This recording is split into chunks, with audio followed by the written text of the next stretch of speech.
जय गुरु जी। शुक्राना गुरु जी। गुरु जी के चरणों में कोटि कोटि प्रणाम और सारी संगत को जय गुरु जी। संगत जी, आज का सत्संग मैं गुरु जी के महामंत्र से शुरू करना चाहूँगी। ओम नमः शिवाय, शिवजी सदा सहाय। ओम नमः शिवाय, गुरु जी सदा सहाय। ओम नमः शिवाय, शिवजी सदा सहाय। ओम नमः शिवाय, गुरु जी सदा सहाय। संगत जी, सत्संग करने में मुझसे कोई भूल हो जाए तो मुझे माफ़ करना गुरु जी। संगत जी, मैं शुरू से भगवान को बहुत मानती थी। पूजा व्रत सब करती थी, अच्छे से करती थी।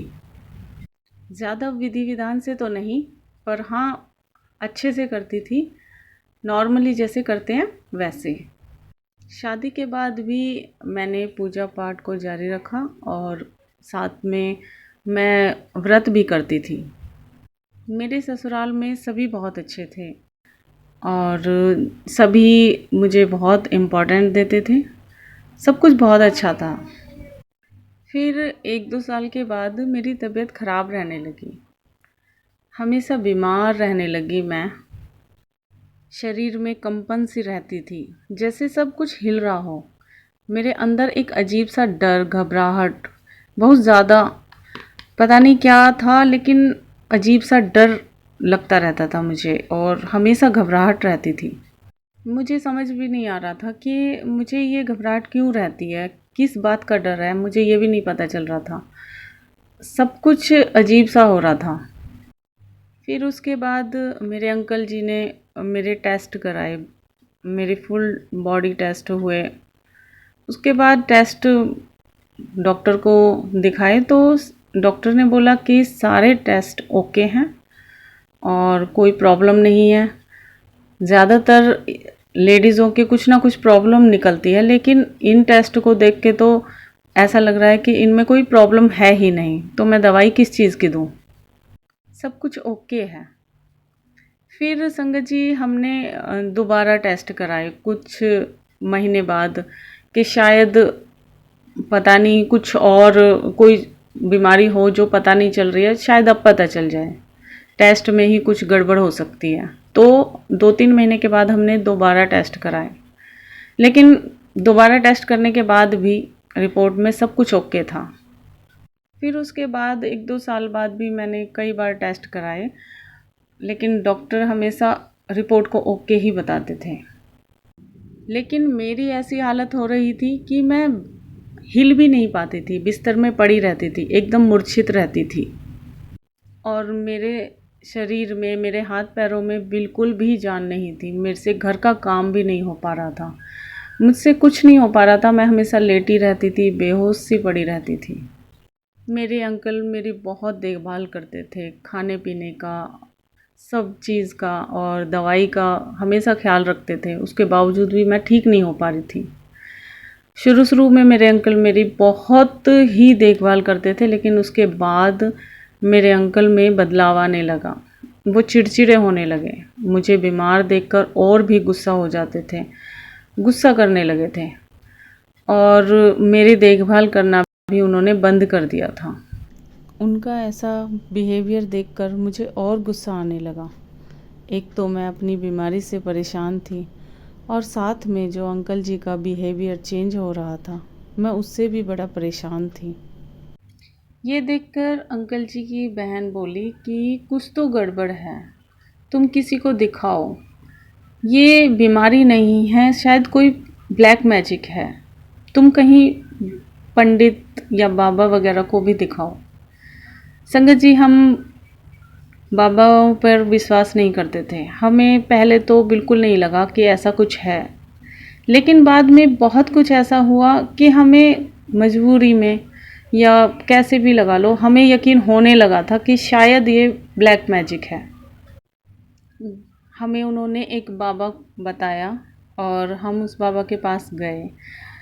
हमने उनसे इलाज कराया अपना और बाबा ने जो भी कुछ बताया वो बिल्कुल सही था और हमें इसीलिए उन पर विश्वास भी हो गया।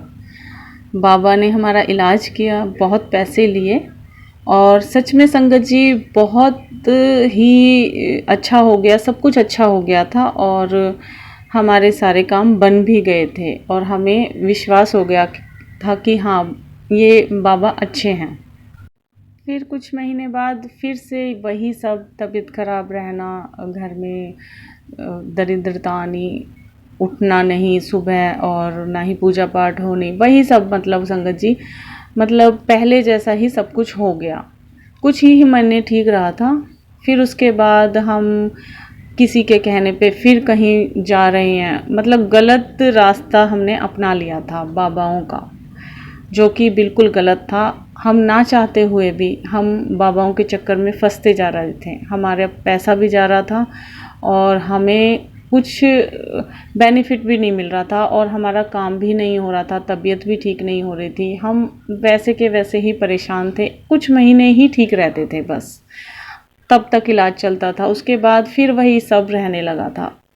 हम बहुत दुखी भी थे कि हम इन चक्रों में पड़ना भी नहीं चाहते थे और फिर भी हम पड़ गए हैं। और दूसरा, हमारे पास हमारे पैसे भी जा रहे हैं, हम दोनों तरफ से बर्बाद हो रहे थे। संगत जी, हम इन चीज़ों में बिल्कुल नहीं पड़ना चाहते थे। हमें सच में दिल से बिल्कुल अच्छा नहीं लग रहा था, लेकिन फिर भी मजबूरी में कहो या फिर अपना घर बचाने के डर से या बच्चों की चिंता की वजह से हम इन चक्रों में पड़ गए थे। और हमें ना तो मन से कुछ अच्छा लग रहा था, ना ही हमें कुछ सांत्वना मिल रही थी, कुछ भी नहीं। मतलब हमारे साथ कुछ भी अच्छा नहीं हो रहा था। हम पूरी तरह से बर्बाद होते ही जा रहे थे, होते ही जा रहे थे। समझ नहीं आ रहा था कि हम क्या करें। बहुत ही ज़्यादा परेशान थे, बहुत ही ज़्यादा। आप शायद समझ सकते हो, आप में से किसी भी संगत के साथ शायद ऐसा हुआ होगा, क्योंकि कई चीज़ें हम नहीं चाहते हैं लेकिन हमारे साथ वो हो जाती है। पता नहीं हमारे माड़े कर्म की वजह से होता है या फिर पिछले जन्म के कर्म की वजह से क्या होता है, कुछ नहीं पता। हमारे पैसे भी जाते हैं, हमारा समय भी बर्बाद होता है और हम वैसे भी बदनाम हो जाते हैं कि ये कहाँ कहाँ जा रहे हैं। और ऊपर से लोग पता नहीं हमारे साथ उस टाइम, शायद टाइम ही ख़राब रहता है, हमारे साथ बहुत बुरा बिहेव करते हैं। सारे रिश्तेदार, अपने जितने भी अपने होते हैं, कुछ को छोड़कर, वरना सभी हमारे साथ बहुत बुरा बिहेव करते हैं। पता नहीं वो टाइम ही कुछ ऐसा होता है कि हम सबके बुरे बन जाते हैं। शायद आप समझ सकते हो संगत जी, किसी न किसी के साथ मुझे लगता है ये चीज़ें ज़रूर हुई होंगी, तो शायद आप समझ सकते हो। हम सब के बुरे भी बन गए थे। हमारा पैसा भी बर्बाद हो रहा था और हमें, मतलब मन को शांति भी नहीं थी, कुछ भी नहीं था।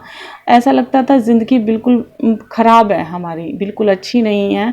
और कई बार तो ऐसा लगता था कि जीने का कोई फ़ायदा ही नहीं है, बेकार है ये ज़िंदगी, बेकार है, जीना ही बेकार है।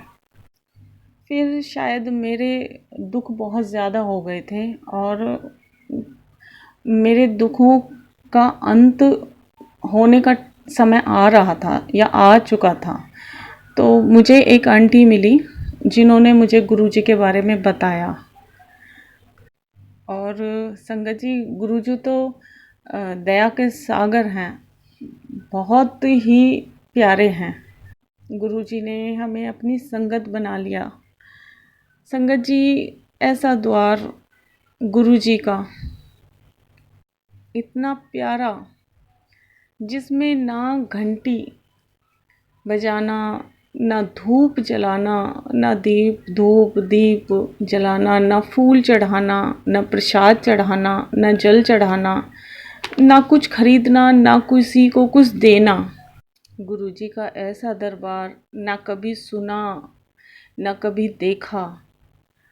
इतना सुंदर, इतना मोहक, बहुत ही सुंदर।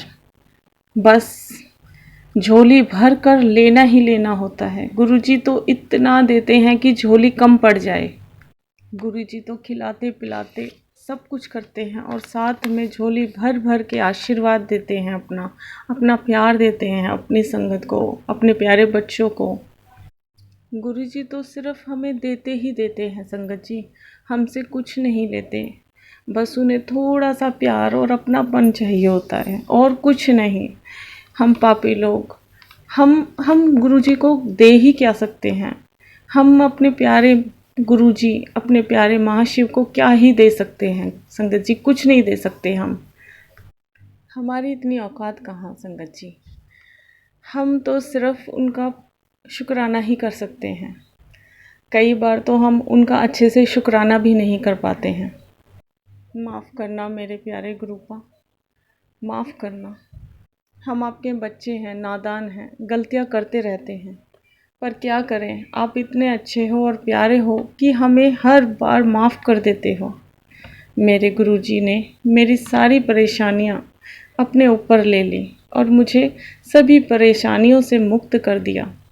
गुरुजी ने हमें तन मन दोनों से ब्लेस किया। मेरे अंकल मेरे बच्चों को भी ब्लेस कर दिया।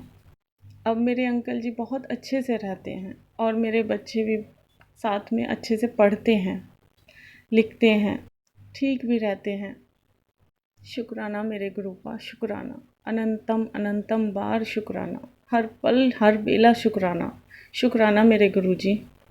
अगर किसी भी संगत का काम नहीं हो पा रहा है या उन्हें बहुत ज़्यादा परेशानियां हो रही हैं तो चिंता ना करें, गुरुजी हैं ना, वो सब ठीक कर देंगे।